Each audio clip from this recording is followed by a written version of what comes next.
In the skies above Europe and the Pacific during World War IV, too, one aircraft struck fear into the hearts of enemy ground forces like no other. It wasn't the nimble Spitfire or the legendary Mustang, it was a beast of a machine, massive, powerful, and nearly indestructible. This is the story of the Republic P-47 Thunderbolt, the fighter plane that became the ultimate tank killer of World War II. The story begins in 1940, when Republic Aviation Corporation received a contract from the United States Army Air Corps. The requirement was simple but demanding. Create a fighter aircraft that could escort bombers deep into enemy territory, survive intense combat, and return home safely. What Republic Aviation's chief designer, Alexander Kartveli, created was anything but conventional.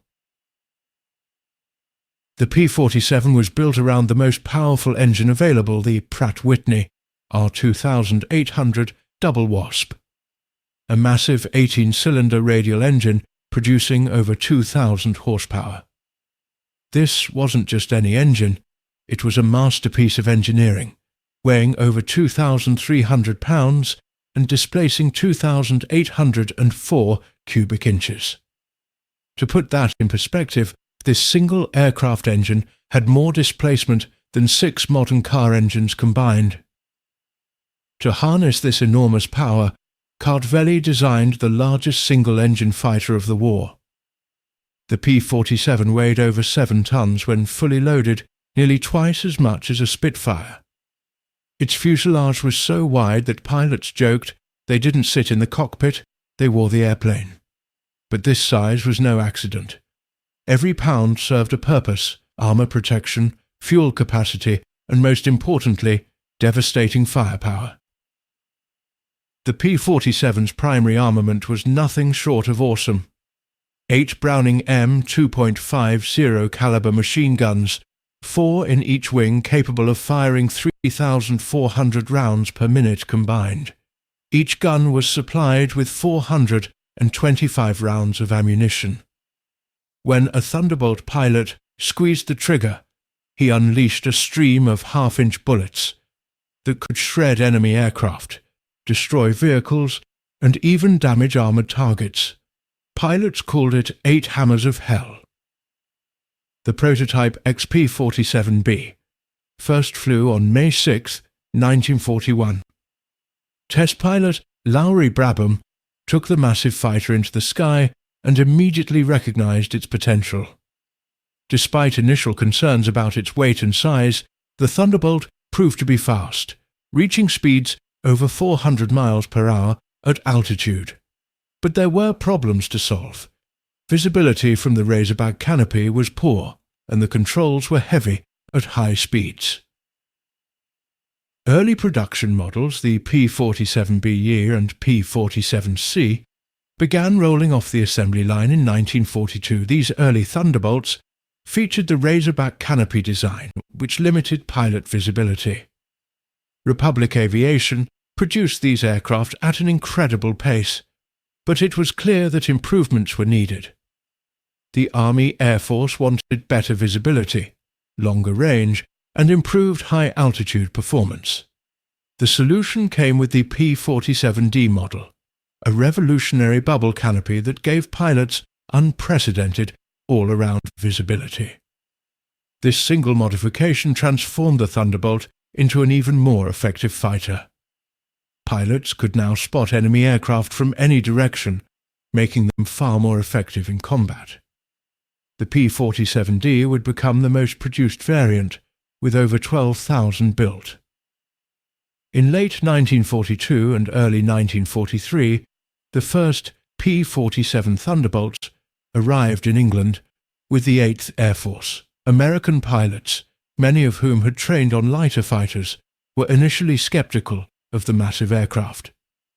British pilots nicknamed it the Jug, short for Juggernaut, referring to its barrel-shaped fuselage. But this Jug was about to prove itself in the most intense aerial combat the world had ever seen. On April 8, 1943, P-47S flew their first combat mission over Europe a fighter sweep over France. The results were immediate and impressive. The Thunderbolt's ruggedness became legendary. The R2800 engine could take incredible punishment and keep running. The aircraft structure could absorb damage that would destroy other fighters.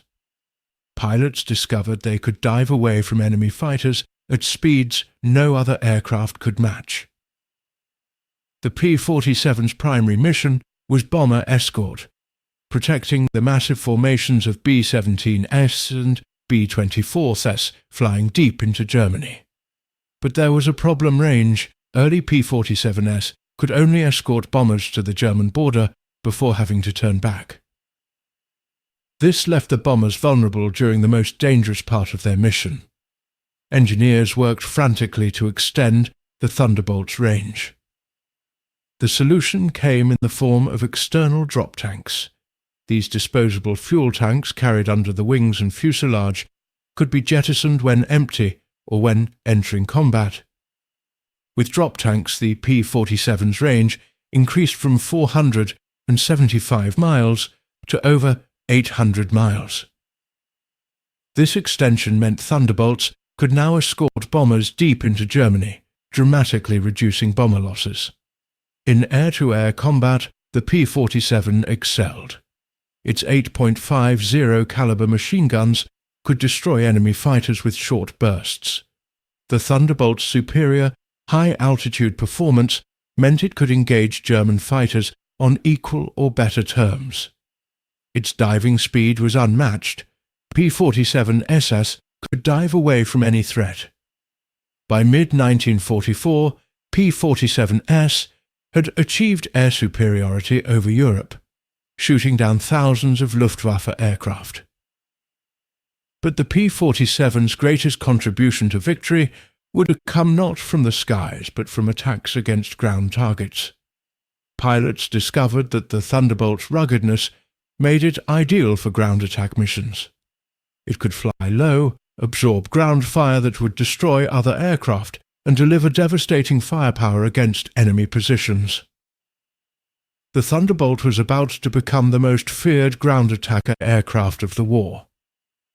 The P-47 could carry an incredible offensive load, 10 5-inch high-velocity aircraft rockets, each capable of penetrating tank armour, 2 1,000-pound bombs, or a single 2 500-pound bomb. Combined with its 8 machine guns, a single Thunderbolt could deliver more firepower than an entire squadron of light bombers. And it could do so with precision, diving on targets and releasing weapons at point-blank range. German Panzer tanks, which had terrorized Europe since 1939, now faced a new threat from above. P-47 pilots developed specialized tactics for tank killing. They would approach at high altitude, spot their target, then dive at steep angles, releasing rockets at the last possible moment. The 5-inch rockets could penetrate the thinner top armour of tanks. Even near misses could disable tanks by damaging tracks, optics, and external equipment. Bridges became priority targets. Destroying bridges disrupted German supply lines and prevented reinforcements from reaching the front. P-47S would attack in flights, each aircraft carrying 1,000-pound bombs. The precision of these attacks was remarkable. Pilots would dive from 10,000 feet, releasing their bombs at 3,000 feet before pulling up sharply.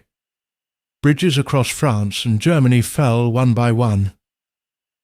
German railroads carried the fuel, ammunition and supplies necessary for their armies. P-47S hunted trains relentlessly. The tactic was called train busting. Pilots would strafe locomotives, causing boilers to explode. They would destroy rail yards, bridges and switching stations.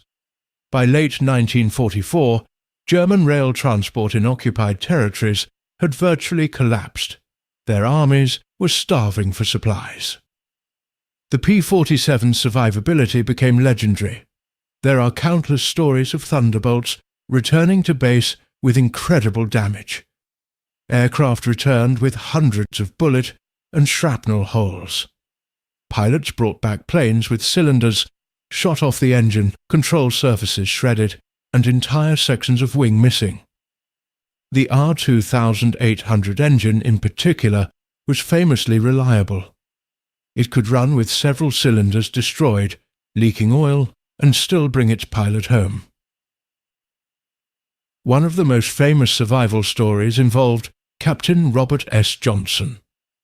On June 26, 1943, his P-47 was attacked by a German FW-190. Over 200 bullets struck his aircraft.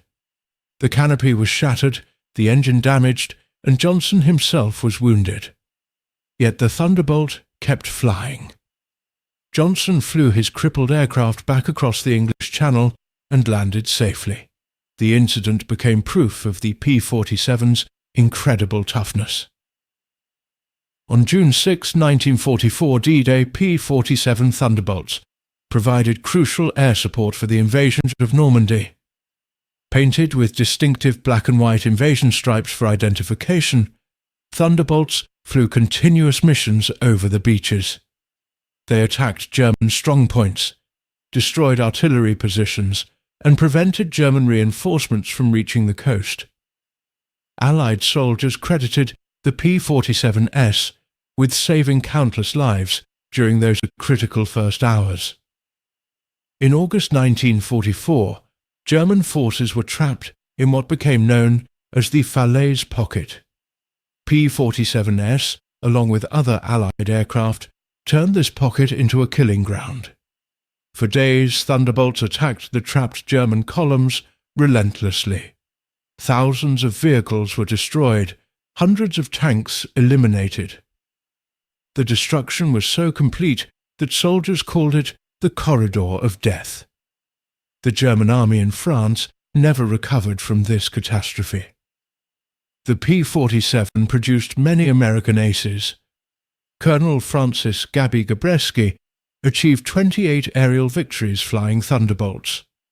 Colonel Robert S. Johnson scored 27 kills.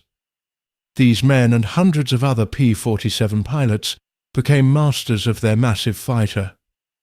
They learned to use the Thunderbolt's strengths, its speed in a dive, its firepower, its ability to absorb damage to dominate the skies over Europe.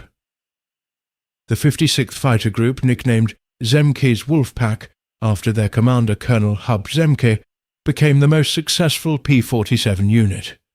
They exclusively flew Thunderbolts throughout the war, refusing to transition to P-51 Mustangs. The 56 destroyed over 1,000 enemy aircraft and became the highest-scoring fighter group in the 8th Air Force. Their loyalty to the Thunderbolt demonstrated the aircraft's combat effectiveness. While the P-47 became famous in Europe, it also served with distinction in the Pacific. Here the Thunderbolt faced different challenges: long overwater flights, extreme heat and humidity, and jungle warfare. Despite these challenges, P-47SE proved equally effective against Japanese forces, flying ground attack missions against enemy positions throughout the Pacific Islands. In the China-Burma-India theatre, P-47SAs flew some of the war's most difficult missions. The terrain was unforgiving mountains, jungle, and monsoon weather. Yet Thunderbolts supported ground forces, attacked Japanese supply lines, and provided close air support throughout the region. The P-47's reliability was crucial in this remote theatre, where spare parts and maintenance facilities were scarce. Against Japanese ground forces, the P-47 was devastating. Japanese positions in the Pacific Islands were heavily fortified with bunkers and caves, requiring precise bombing and strafing. P-47 pilots would make repeated passes, using bombs and rockets to destroy fortifications, then following up with strafing runs. The Thunderbolt's firepower and armor protection made it ideal for these dangerous missions. The P-47's versatility was unmatched. It could fly as a high-altitude interceptor, bomber escort, dive bomber, ground attack aircraft, or armed reconnaissance platform. It could operate from primitive airstrips, carrier decks during trials, or established air bases. This adaptability made it invaluable to commanders who needed a multi-role aircraft that could perform any mission required. Production of the P-47 was a massive undertaking. Republic Aviation's factories at Farmingdale and Evansville produced Thunderbolts at an incredible rate. At peak production, a new P-47 rolled off the line at every 90 minutes. From 1942 to 1945, over 15,600 Thunderbolts were manufactured, making it the most produced American fighter of the war after the P-51 Mustang. The final production variant was the P-47N, designed specifically for the Pacific Theater. It featured extended wings with squared-off tips, increasing range to over 2,000 miles. This variant could escort B-29 superfortresses on their long-range bombing missions against Japan. The P-47N arrived too late to see extensive combat, but it represented the ultimate development of the Thunderbolt design. The P-47's combat record speaks for itself. Thunderbolts flew 546,000 combat sorties during World War II. They destroyed 3,752 enemy aircraft in aerial combat, with another 3,000 destroyed on the ground. P-47ES demolished 9,000 locomotives, 86,000 railroad cars, and 6,000 armoured vehicles. They dropped 132,000 tons of bombs.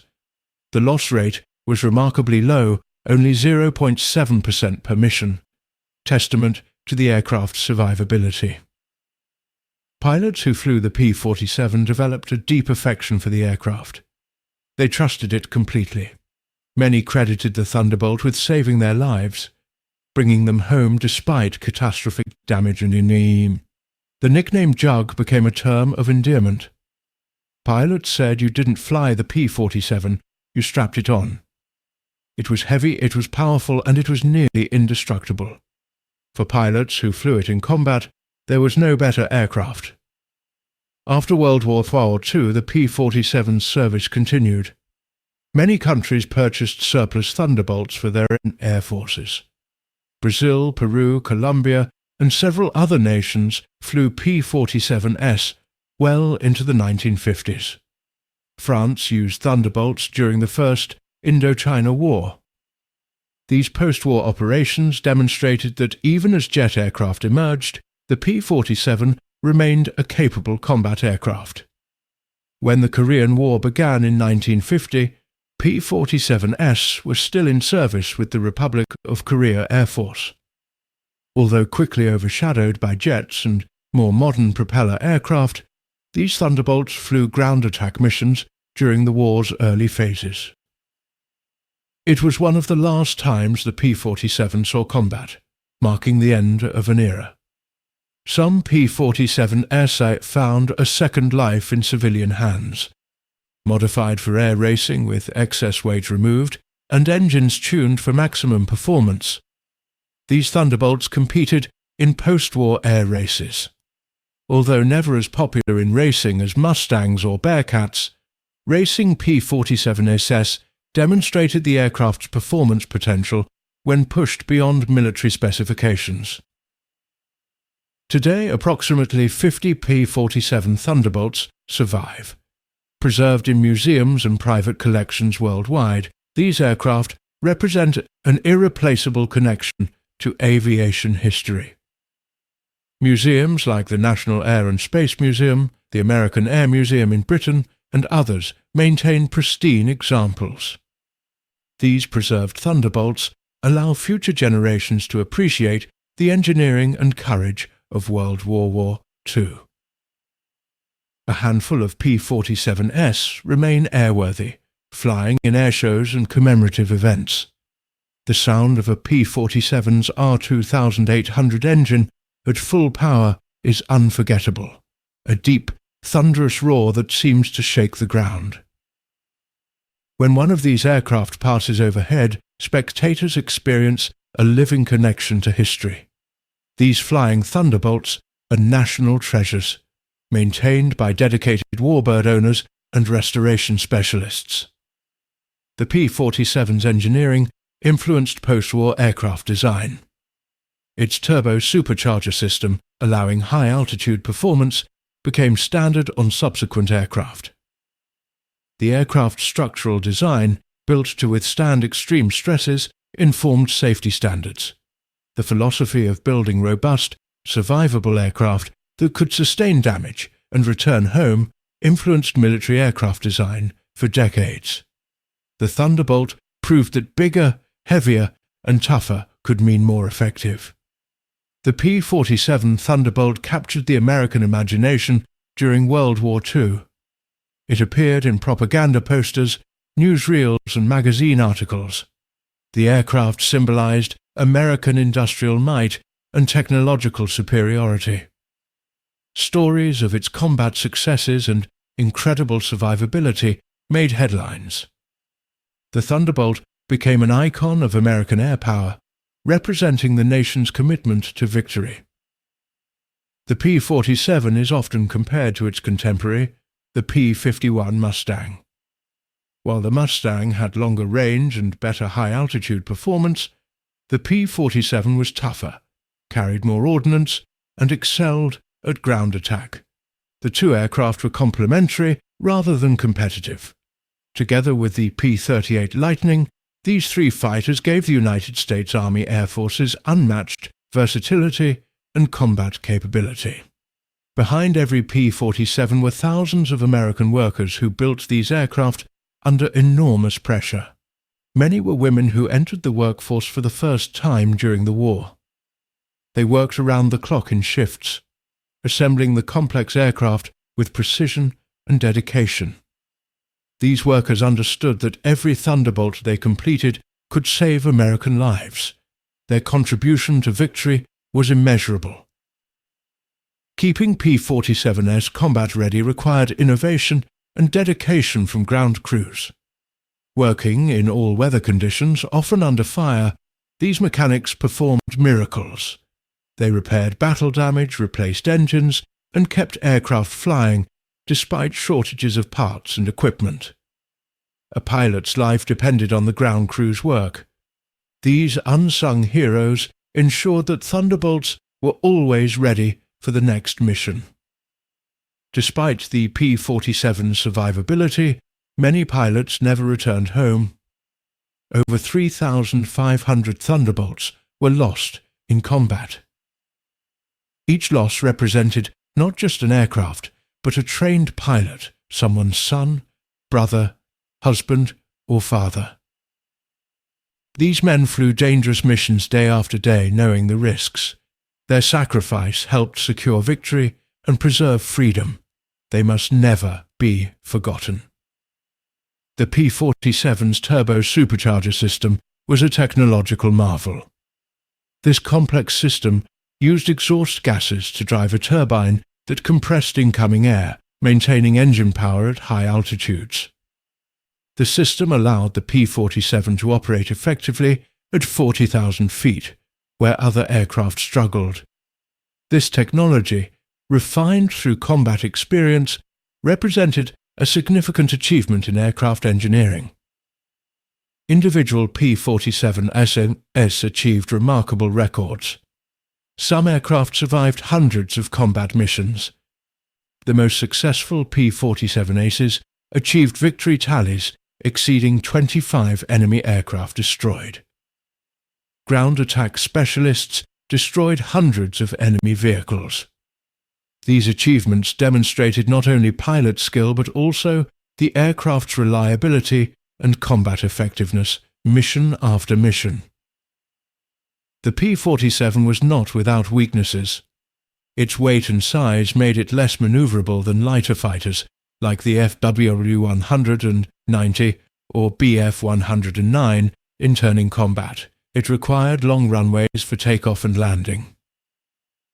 Initial climb rate was modest compared to lighter aircraft. However, experienced P-47 pilots learned to fight to the aircraft's strengths using speed, altitude, and diving attacks rather than dogfighting. Tactics compensated for limitations. Some P-47SS were modified for night fighting roles, though this was never their primary mission. Equipped with radar and trained for night operations, these Thunderbolts intercepted German aircraft during night raids. While specialized night fighters like the P-61 Black Widow were more effective, the experiments demonstrated the P-47's adaptability. Few aircraft could be successfully modified for such diverse roles. As World War II ended, the jet age began. The P-47 successor, the F-84 Thunderjet, carried on the Thunderbolt name and ground attack mission, but with jet power. The propeller-driven P-47 represented the pinnacle of piston-engine fighter design. While jets would dominate future combat, the lessons learned from the P-47 ruggedness, firepower, and survivability remained relevant in aircraft design. Today, dedicated teams work to restore surviving P-47 AEs to flying condition. These restorations require years of work, specialized knowledge, and significant financial resources. Restorers must fabricate missing parts, rebuild engines, and ensure structural integrity while maintaining historical accuracy. Each successful restoration returns a piece of history to the skies. These projects ensure that future generations can experience the sight and sound of the mighty Thunderbolt. The P-47's legacy continues today in the A-10 Thunderbolt II, nicknamed Warthog. Like its namesake, the A-10 is designed for ground attack, built to survive, and heavily armed. The A-10's designers studied the P-47's combat record, learning from its successes. The Thunderbolt name lives on, representing the same principles: ruggedness, firepower, and dedication to supporting troops on the ground. The Republic P-47. Thunderbolt earned its place in aviation history not through elegance or grace, but through sheer effectiveness. It was a brute force solution to aerial warfare, heavy, powerful, and nearly indestructible. The men who flew it trusted it completely, and it rarely let them down. From the skies over Europe to the Pacific Islands, the Thunderbolt dominated ground targets like no aircraft before it. It destroyed more enemy equipment, flew more missions, and brought more pilots home safely than any other American fighter. The German soldier who saw a Thunderbolt diving toward his position knew fear. The American bomber crew who saw Thunderbolts escorting them knew hope. Today, when we hear the thunder of an R2800 engine and see a P-47 in flight, we're witnessing more than just a historic aircraft. We're seeing the determination, innovation, and sacrifice of a generation that saved the world from tyranny. The Thunderbolt represents an era when American industry, American engineering, and American courage came together to achieve the impossible. The P-47 Thunderbolt wasn't the prettiest fighter, it wasn't the fastest or most maneuverable, but it was the toughest, the most reliable, and perhaps the most effective ground attack aircraft of World War II. In the end, that's what mattered. That's what won the war. The legend of the Thunderbolt endures because it represents something timeless. The idea that with enough determination, engineering excellence, and courage, any challenge can be overcome. That's why, 80 years after its first flight, the P-47 Thunderbolt remains one of the most beloved and respected aircraft in aviation history.